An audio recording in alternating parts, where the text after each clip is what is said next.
इन्होंने विधि विधान से पैसा कमाया और सेठ जी का पूरा कर्जा चुका दिया।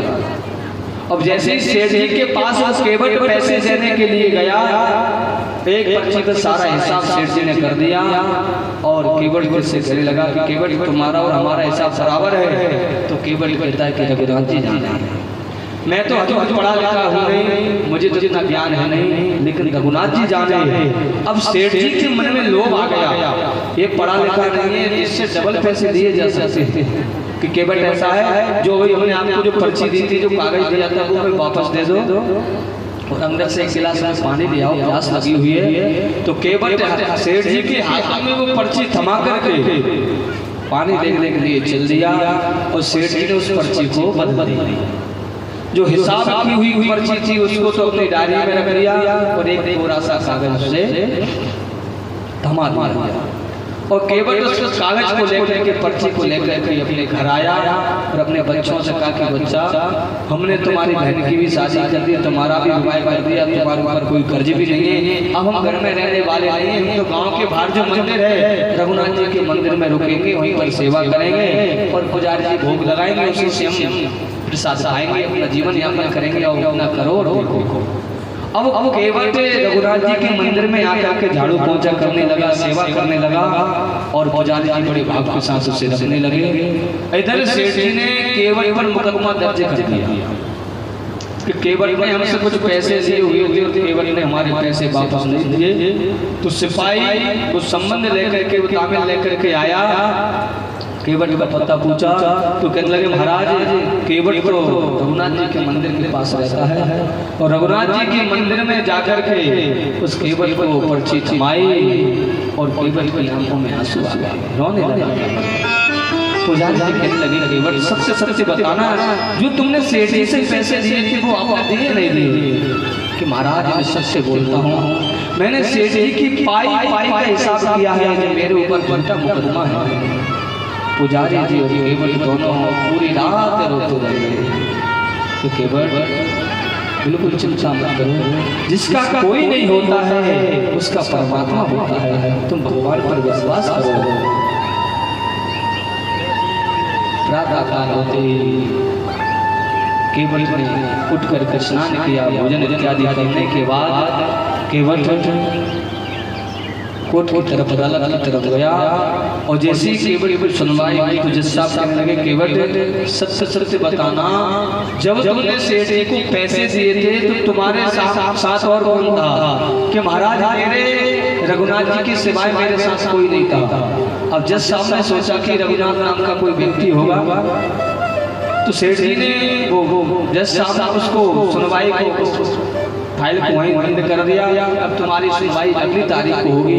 अब रघुनाथ जी के नाम से संबंध तैयार करके सिपाही के हाथों में थपा दिया कि गवाह को पेश करना, और सिपाही में संबंध लेकर के पूरे गांव में घुमा के भाई रघुनाथ जी कौन है, रघुनाथ जी कौन है।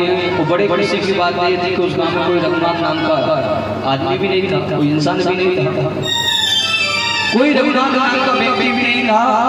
तो एक ने कहा कि महाराज रघुनाथ नाम का व्यक्ति तो कोई नहीं है, लेकिन रघुनाथ जी का मंदिर जरूर है। तो सिपाही ने सोचा हमें तो हमारा काम करना, वहीं जाकर के दे देते हैं। अब वो मंदिर की सीढ़ियों पर पुजारी जी बैठे हुए थे, तो पुजारी जी को उसने रघुनाथ जी समझा और जाकर के संबंध थमा दिया। जो पुजारी जी ने उसे खोल कर देखा तो पुजारी जी की आंखों में आंसू आ गए कि वाह प्रभु आपकी भी क्या लीला,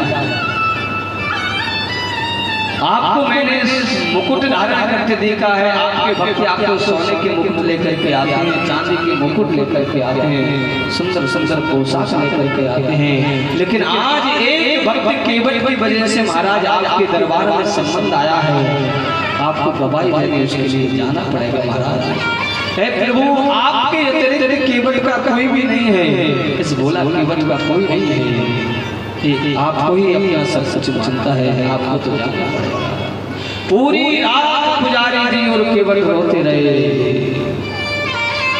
और रोते रोते पुजारी जी कहते हैं प्रभु आप इस गरीब की लाज रखना, इस दीन की लाज रखना। और प्रातः काल भोर में उठ करके पुजारी जी ने स्नान किया, स्नान करके रोते जा रहे हैं और ठाकुर जी की सेवा करते जा रहे हैं। कह रहे हैं कि प्रभु से बाहर जाना है। आज आप अदालत में गवाही देने के लिए जाओगे, मैं आज आपको नई पोशाक धारण कराऊंगा, मैं अच्छे वस्त्र आपको पहनाऊंगा। पुजारी जी ने सुंदर वस्त्र धारण कराए ठाकुर जी को। अब भोग बनाते जा रहे हैं। आज न कोई पद गा रहे हैं, न कोई भजन गा रहे हैं, न किसी से बात कर रहे हैं। बस मन में एक ही बात है कि प्रभु आज आप बाहर जाओगे, केवल की गवाही देने के लिए जाओगे, आप भूखे मत जाना। मैं जल्दी से भोग बना करके आपको पवा देता हूँ महाराज। पता नहीं अदालत में कितना समय लगे, कितना टाइम लगे, आते समय आपको विलम्ब हो गया तो आप भूखे रह जाओगे। केवट को भी कहा कि भैया केवट तुम भी स्नान कर लो, तुम भी भोजन पा करके जाना। उस समय से पुजारी जी ने भगवान को, रघुनाथ जी को भोग लगाया।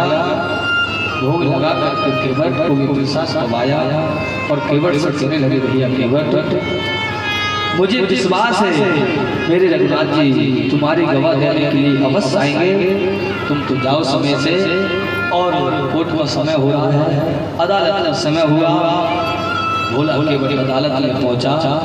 अदालत में पहुंचते ही जिस सामने आवाज लगाई कि केवट तुम्हारे गवाह कहाँ हैं, कि महाराज वो तो सभी जगह रहते हैं, कहीं होंगे, अभी भी नहीं समझे जज साहब। तो सिपाही ने 3 नारे लगाए कि रघुनाथ हाजिर हो, रघुनाथ हाजिर हो। ऐसे जो नारे लगाए तो क्या देखते हैं कि एक वृद्ध की धे झुकी सी धे दुखती पटी सी शीश बांधे धरुधाए हैं। हाथ चटी पड़ी तुलसी की ये माल, माथे पर रोले चारों चंदन चढ़ाए हैं। साब के सामने विनीत चपरासी हाथ, आज रघुनाथ जी गवाह बन के आए हैं।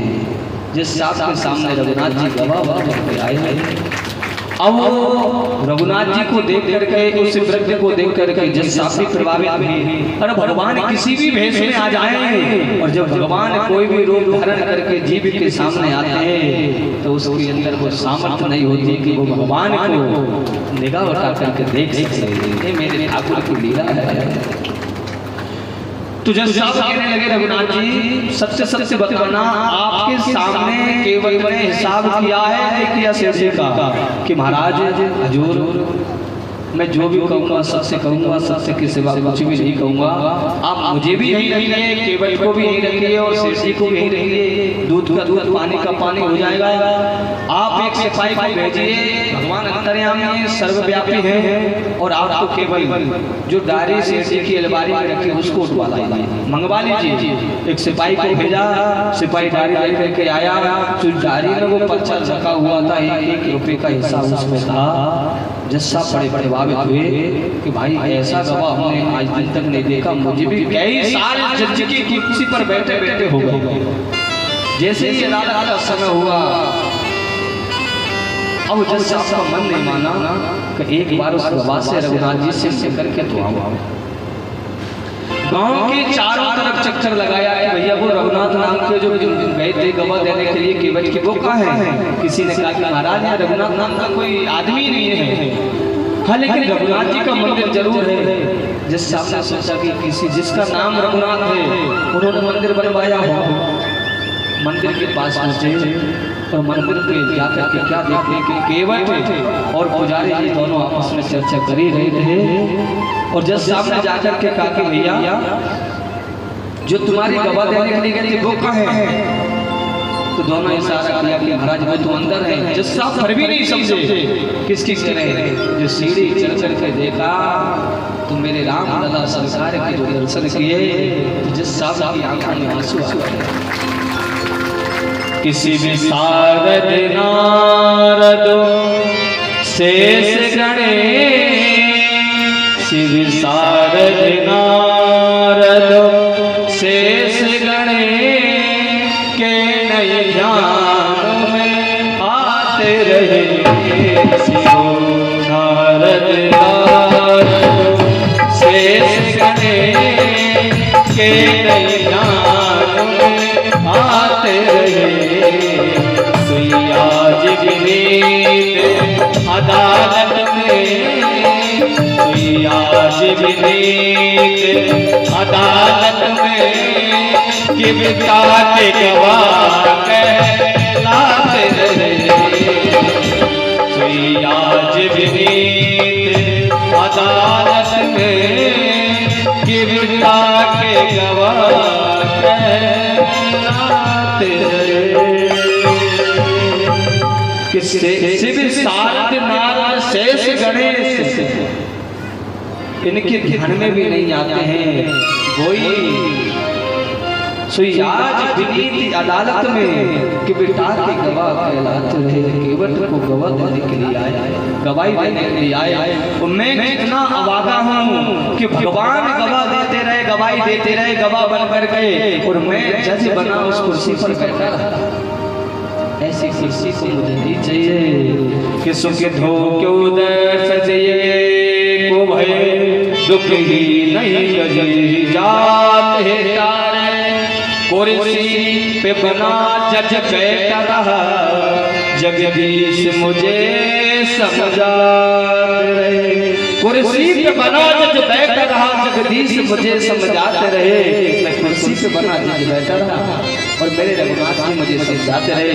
अरे ऐसी कुर्सी को मैं ठोकर मारता हूँ, उसी से कुर्सी को ठुकरा करके वृंदावन की पावन भूमि में आकर के, और ज्यादा दिन नहीं हुए हैं, मात्र 25 से 30 वर्ष में अभी शरीर छुड़ा है। सब जिस साहब बाबा कहते थे ए संतों की भूमि है, ए भक्तों की भूमि है, ए सनातनियों की भूमि है, ये भारत भूमि कोई कम नहीं, महान भूमि है। यहाँ पर एक से बढ़कर एक संतों ने जन्म लिया है, जिन्होंने इस कलिकाल में भी भगवान को प्रकट करके दिखाया है। अग्रदास जी महाराज भगवान की अष्टयाम सेवा करते थे।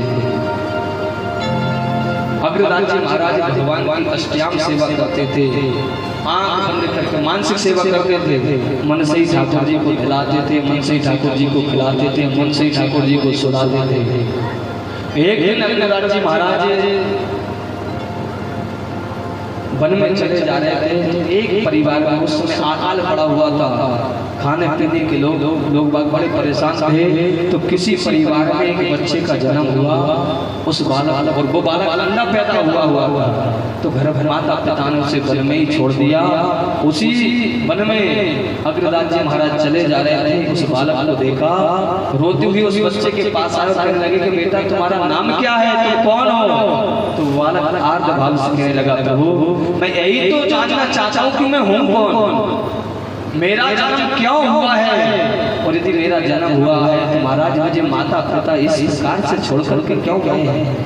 अग्रदास जी महाराज समझ गए कि बालक प्रतिभा संपन्न है, बहुत कीमती बालक है, भजनानंदी बालक है। उसे अपने साथ ले गए और दिव्य दृष्टि से अपनी तपस्या के बल के वर उसको नेत्र ज्योति अग्रदास जी ने दे दी।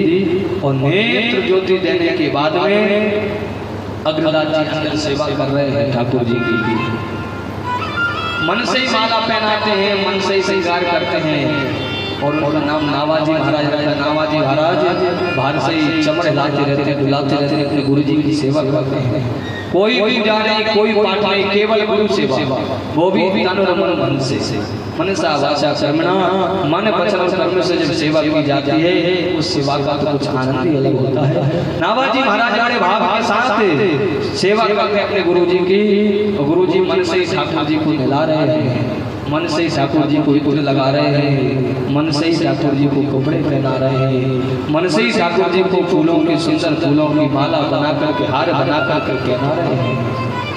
एक की बात है, गुरु जी का कोई शिष्य उद्योगपति विदेश से बहुत सारा धन लेकर के अपने स्वदेश के लिए लौट रहा था, और जहाज में ऐसा समुद्र में तूफान आया, ऐसा आतंक आया कि वो जहाज डगमगाने लगा। एक पलने में प्रलय हो जाएगी, कोई कह नहीं सकता। उसी समय अग्रदास जी महाराज ठाकुर जी को सुंदर सुंदर फूलों की माला बना करके पहनाने ही वाले थे। उनके उद्योगपति शिष्य ने आवाज लगाई, गुरुदेव बचा करो, गुरुदेव बचा करो, गुरुदेव बचा करो। अग्रदास जी त्रिकालदर्शी थे, तुरंत समझने के हमारे शिष्य पर बहुत भारी विपत्ति है और बहुत सारा धन लेकर के अपने स्वदेश लौट करके आ रहा है। उसी समय अब माला पहनाने के लिए तैयार हो रही थी, उसी समय शिष्य ने पुकार दिया। जब शिष्य पर कोई विपत्ति आती है, कष्ट आते हैं, समस्याएं आते हैं, तो गुरुदेव भगवान भी बड़े दुखी हो जाते हैं।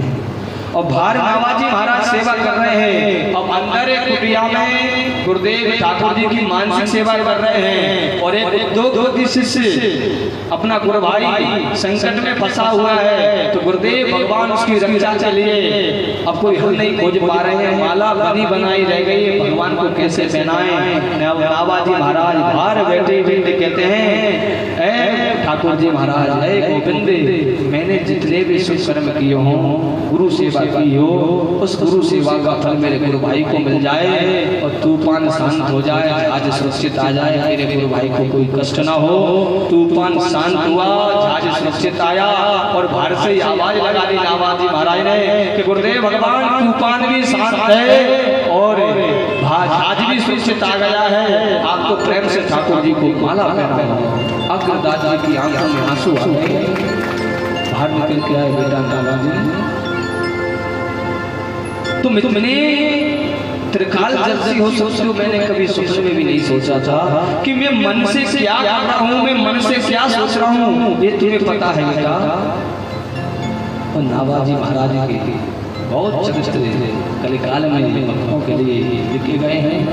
ये सेवा होती है, ये भाव होता है, कोई लोग, कोई लालच, कोई हमारे अंदर कामना नहीं होना चाहिए। गुरुदेव भगवान की सेवा यदि करो, मन वचन कर्म तीनों से करिए, पर की आनंद कितना आ रहा है।